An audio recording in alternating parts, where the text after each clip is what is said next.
नमस्ते। आज चाहिँ म आफ्नो केही पर्सनल कुराहरू सेयर गर्न आउँदैछु यहाँ होइन। अनि आज चाहिँ कहिले छ भनेपछि मार्च अप्रिल मे 15 तारिक हो होइन। आज मे 12मा चाहिँ एउटा ड्रिम फुलफिल भएको छ होइन, त्यही कुरा सेयर गर्न आएको। के हो भन्दाखेरि चाहिँ I have just completed my master होइन। अनि त्यो मास्टर गर्ने क्रममा चाहिँ हामीले थेसिस लेख्नुपर्छ नि त। सो थेसिस लेख्ने क्रममा चाहिँ अब फर्दर स्टडिज गरिन्छ गरिँदैन त्यो आफ्नो ठाउँमा थियो, तर गर्छु भन्ने जस्तो सोच आएको थियो कि एमफिल पिएचडीहरू यस्तो कन्टिन्यू गर्छु कि भन्ने सोच आएको थियो। अथवा भएन भने पनि master is okay for official work होइन। अनि यतिको एजुकेसन भएपछि चाहिँ पुग्छ जस्तो लाग्छ होइन। यदि सक्यो भने अब वर्क ब्यालेन्स, लाइफ ब्यालेन्स होइन, अनि फ्यामिली यो सबै के अरे ब्यालेन्स रूपमा लान सक्यो भने you can do MPhil PhD further त छँदैछ नि त होइन। अनि मैले त्यो क्रममा चाहिँ मास्टर गर्ने क्रममा चाहिँ के भएको थियो नि, हाम्रो थेसिस लेख्नुपर्ने थियो क्या। अनि त्यो थेसिस लेख्ने क्रममा चाहिँ अब त्यति बेलामा थेसिस भन्नुहुन्थ्यो, ब्याचलर पनि थेसिस लेख्यो, मास्टर पनि थेसिस लेख्यो नि त। अनि के हुँदो रहेछ भने चाहिँ मास्टर गर्दाखेरि थेसिस लेख्ने बेलामा चाहिँ अरूहरूको आर्टिकल पढेर त्यो आफ्नो थेसिससँग म्याच गर्नुपर्ने वगेरा वगेरा सबै हुन्छ नि त। त्यति बेलामा लाग्थ्यो कि वाइ नट, यदि यो थेसिस सक्यो भने चाहिँ एउटा आर्टिकल पब्लिस गरौँ न, सकिन्छ कि भन्ने आशा आएको थियो कि मलाई। अनि त्यसपछि मास्टरको थेसिस पढ्यो, राम्ररी गऱ्यो। एन्ड हाम्रो सुपरभाइजर हुनुहुन्थ्यो कि आवाज श्रेष्ठ म्याम हुनुहुन्थ्यो। सो उहाँ पनि भर्खर रिसेन्टली पिएचडी सक्नुभयो कि। उहाँले हामीलाई पढाउने बेलामा नि पिएचडी गर्दै हुनुहुन्थ्यो एन्ड सी हेज ग्रेजुएटेड। अनि अहिले त डाक्टर आवाज श्रेष्ठ हुनुभएको छ। उहाँ चाहिँ एकदमै राम्रो हुनुहुन्थ्यो। उहाँले चाहिँ हामीलाई एकदम डिटेलली पढाउनु भयो होइन। अनि थेसिसमा यति धेरै हेल्प गर्नुभयो कि she was sometimes like a big sister to us के। अब दिदीले भाइहरूलाई पढाउँदाखेरि एकदम राम्ररी पढाएर बुझाउनुहुन्छ नि। I feel family connection with her होइन। सी इज भेरी स्विट होइन। अनि द वे उहाँले हामीसँग इन्टरेक्ट गर्नुभयो, हाम्रो थेसिस कम्प्लिट गर्नुभयो होइन। 3rd सेमिस्टर 4th सेमिस्टर हुन्थ्यो कि हाम्रो चाहिँ च्याप्टर वाइज थेसिसहरू अप्रुभ हुँदै जान्थ्यो। And she has help a lot us है। यदि उहाँ नभएको भए सायद हाम्रो त्यो थेसिस पुरा हुँदैन थियो, अथवा जुन भ्यालु पाउँछ नि हाम्रो थेसिसले त्यो नहुन सक्थ्यो। सायद अरू नै कोही हुनुभएको भए चाहिँ त्यो थेसिसको महत्त्व हुँदैन थियो, अथवा त्यो लेभलसम्मको त्यो भ्यालु हामीले जेनेरेट गर्न सक्दैन थियो जस्तो लाग्थ्यो कि। सो आई रियली एप्रिसिएट आबा म्याम होइन। थ्याङ्क यू आबा म्याम होइन। हजुरले गर्दाखेरि नै मैले मास्टरको थेसिस गरेको छु भनेर मैले कसैलाई देखाउनेको लायक भएको छ जस्तो आई पर्सनली फिल है। थ्याङ्क यू वान्स अगेन आबा ma'am, thank you so much. अनि त्यही क्रममा अब हामीले मास्टर डिग्री पनि कम्प्लिट गऱ्यौँ। अनि मास्टर सकिसकेपछि हाम्रो ग्रेजुएसनहरू पनि भयो। म एराउन्ड 2024मा ग्रेजुएट भएको हो। मेरो ब्याचलर र मास्टरमा चाहिँ त्यो कोभिडको कारणले ग्याप भएको थियो कि। अनि त्यही भएर मैले पछि कन्टिन्यू गरेको हो मास्टर डिग्री चाहिँ। मास्टर डिग्री कम्प्लिट भइसकेपछि चाहिँ कता कता मनमा चाहिँ त्यो लागिरहेको थियो कि वाइ नट एउटा आर्टिकल पब्लिस गरौँ न। And I did a lot of research होइन। रिसर्च गर्न चाहिँ एकदम सोचेरै गर्नुपर्ने रहेछ। अनि it's a long term journey भनौँ न।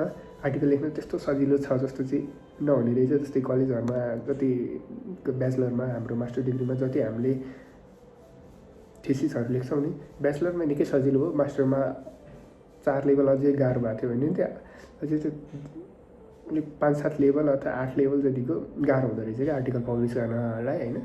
तर जे कुरा पनि के भन्दाखेरि सुरुमा गर्नको लागि त गाह्रो हुन्छ नि त। मैले त्यही फिल गरेको। अनि आर्टिकल लेखेँ आफूले होइन। के हुन्छ भने हामीले जहाँ पब्लिस गर्नु गइरहेको छ उहाँहरूको फर्मेट युज गरेर उहाँको जस्तै timelines, Romans, font size, colour यो सबैहरू म्याच गर्नुपर्छ क्या। सो मैले चाहिँ सुरुमा चाहिँ विभिन्न अरूहरूको पनि आर्टिकल हेरेँ होइन। टक गरेँ आफ्नो। अनि पछि आफूलाई चित्त बुझेन क्या, किनभने सुपरभाइजर हुनुहुन्थ्यो नि त हाम्रो ब्याचलर मास्टरहरू गर्ने बेलामा। उहाँहरूको चाहिँ गाइडेन्स यो भनेको यो भनेको यो गर्ने हुनुहुन्थ्यो। तर आर्टिकलमा चाहिँ कतिपय कुरामा चाहिँ अलिकति गाह्रो हुँदो रहेछ कि युट्युबको ट्युटोरियलले मात्र नपुग्ने रहेछ। So and I connected my supervisor आबा म्यामलाई नै होइन। अनि आबा म्यामले हुन्छ बिस्तारै गर्दै गएर आई विल बी देयर भन्नुभएको थियो and she was there too होइन।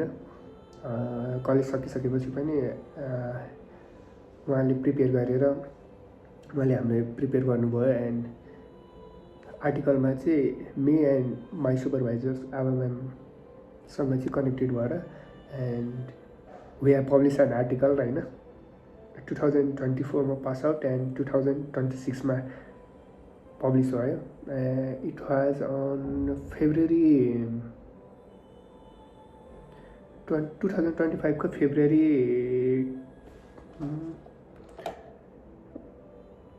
फेब्रुअरीमा हामीले त्यो के अरे हाम्रो प्रेजेन्ट गरेको थियौँ क्या आर्टिकलको बारेमा।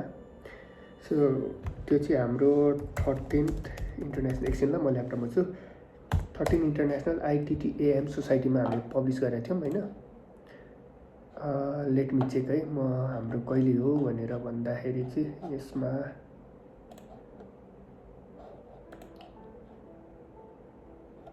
कहिले हेल्ड भएको भनेर पनि म एकछिनलाई PDF खोल्दैछु। Just give me a moment. Okay 12 देखि 16 फेब्रुअरी 2025 नेपालमा भएको थियो। त्यो पनि अर्गनाइज बाई टेक्ससमा है। म तपाईँलाई एकचोटि भिडियो ब्याक गरेर आउँछु। सो यति बेलामा चाहिँ 13th international conference application and management है अर्गनाइज बाई टेक्ससबाट भएको थियो। सो यसमा चाहिँ हाम्रो यो चाहिँ के हो भने यो चाहिँ प्रोसिडिङ हो क्या। जस्तो यहाँ के छ भन्दाखेरि हाम्रो यो ITM सोसाइटीमा गएपछि यहाँ प्रोसिडिङ भन्ने छ क्या। यसमा गएपछि यो 13th ITM प्रोसिडिङ छ। यसमा चाहिँ हाम्रो एराउन्ड 202 पेजमा हो कि जस्तो लागेको छ। 197 पेज छ क्या यसमा। एकछिन ल 194 होइन ओके। सो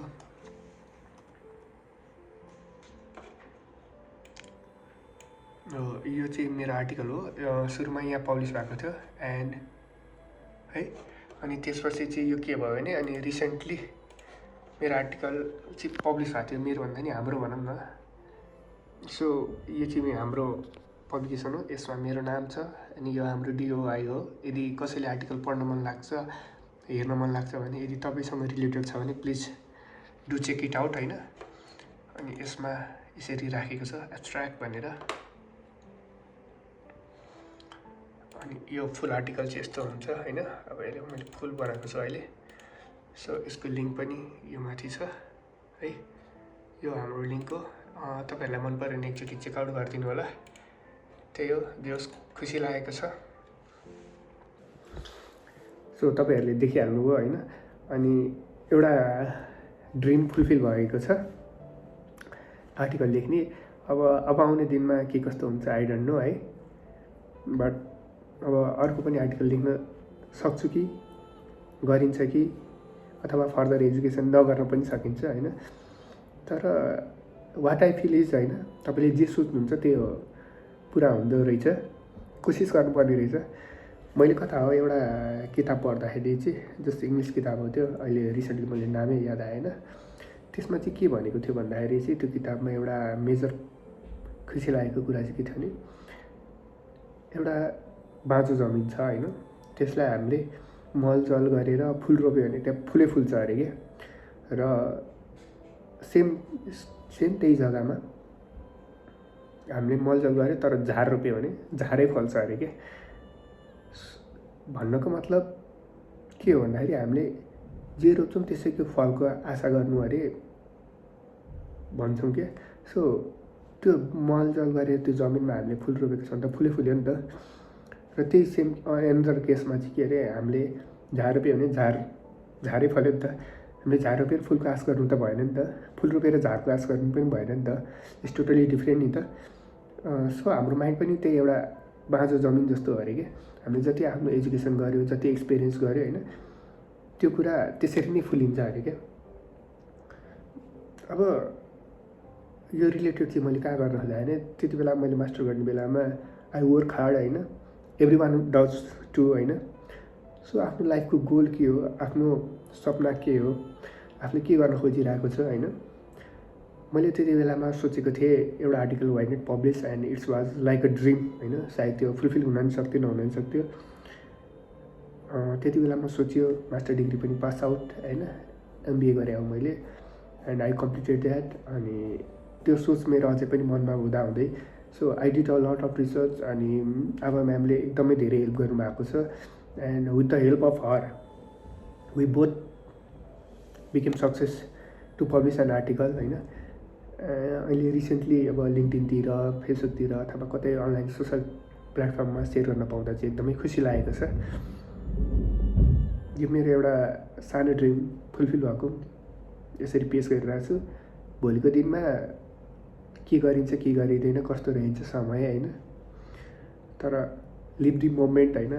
यो मोमेन्ट पनि एउटा खुसीको मोमेन्ट हो, वाइ नट क्याप्चर इट होइन। अब यो कसैलाई मोटिभेसन अथवा केही नहुनु केही भनेको भन्दा पनि the way I have dreamed it has been be fulfilled होइन, सक्सेस भएको छ and this is just a moment that I captured in my life.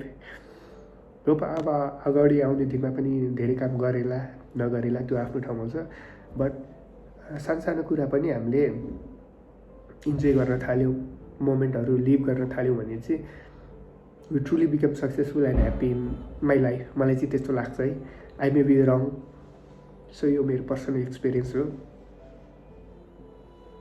Hello आमा म्याम, यदि हजुरले हेरिदिनु भएको छ भने हजुरको आभारी स्टुडेन्ट। हजुर साँच्चै एकदम स्विट हुनुहुन्थ्यो। हजुरले गर्दाखेरि मास्टरको thesis and this article is published. साह्रै खुसी लाग्यो, अलिकति इमोसनल भए एन्ड थ्याङ्क यू आमा म्याम। अगाडि आउने दिनमा पनि हजुरको साथ सधैँ यसरी पाइराखिन्छ and you were truly sweet hard working and thank you so much आमा म्याम। मेरो पनि एउटा ड्रिम फुलफिल भयो and this is my life, I have capture it. So Kshitij, यदि भविष्यमा केही नहोला but if you remember this moment, just आफूलाई खुसी भएको देखियोस् एन्ड लिभ द मोमेन्ट होइन। संसारमा धन सम्पत्ति ब्युटी भनेको केही समयको लागि हो, केही क्षणको लागि हो, but the way you live is with your memories, चाहे त्यो राम्रो होस् चाहे नराम्रो होस्। अहिले म खुसी छु एन्ड यसरी नै अगाडि आउने दिनहरूमा पनि खुसी, सधैँ यस्तै खुसी देखिराखिन्छ होइन।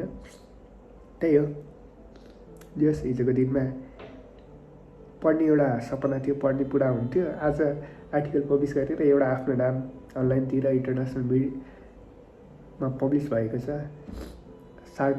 सर्ट गयो माया, नेपाल जर्नल अनलाइन होइन। जस एउटा मोमेन्ट खुसी हो। त्यति खुसी हुनु, जीवनमा सानो कुरामा खुसी हुनु, द्याट्स द मोटिभेसन। जिन्दगी कहिले तलमाथि भइन्छ, कहिले सुख हुन्छ, कहिले दुःख हुन्छ, त्यही हो। बट लिभ द मोमेन्ट है, खुसी हुनु, त्यही हो। भविष्यमा हेर्दा पनि खुसी लाग्छ होला है आफूले आफूलाई। ल Kshitij, take care, bye bye. This is for today. भविष्यमा यस्ता केही खुसीका मोमेन्टहरू क्याप्चर गरिन्छ होला, त्यही भन्दै आजलाई bye bye, take care Kshitij, bye by.